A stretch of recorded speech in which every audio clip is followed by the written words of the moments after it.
The federal government has called on various regulatory bodies in the education sector to maintain high level of professionalism in the sector, especially among teachers.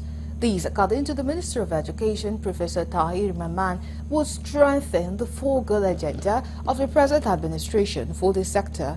Correspondent Kunlojo reports that the minister, who was represented by the Minister of State for Education, Dr. Yusuf Sunono, at the opening section of the stakeholders meeting on the proposed development of 13 new infrastructure projects for Kano Center of the National Mass Literacy Center, insisted that all regulatory bodies in the education system must function according to their capacity.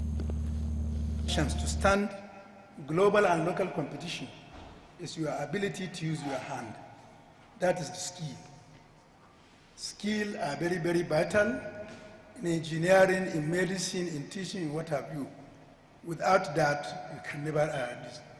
And that skill is very important, and that's why we insisted as right now that regulatory bodies under the Federal Ministry of Education must function 100% to their capacity. And we have already directed that all those that are graduating to be teachers in at least National Certificate of Education and above. Delivering the speech of the Minister of State for Education at the event, the Permanent Secretary, Federal Ministry of Education, Esther Jack Wilson, said lack of primary infrastructure and facilities occasioned by the paucity of funds had prevented the center from operating at the optimum level. Other stakeholders at the event lauded the initiative of the ministry, adding that these would further boost infrastructure development in schools across the Federation.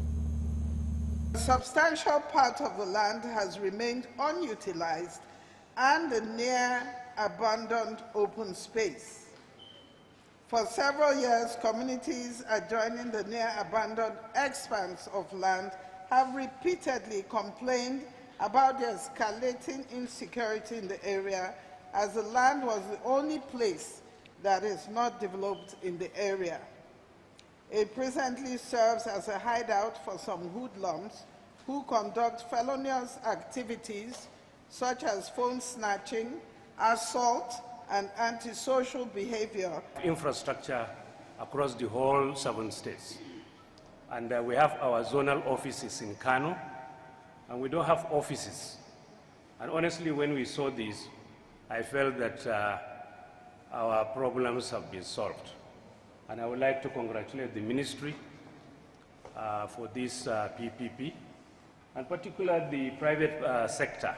What we discussed here today will definitely guide our decision on the 2 requests we also have, similar requests we also have with regard to this land swap that is currently being considered by the Institute, which will be sent to the Ministry of Education anytime from now.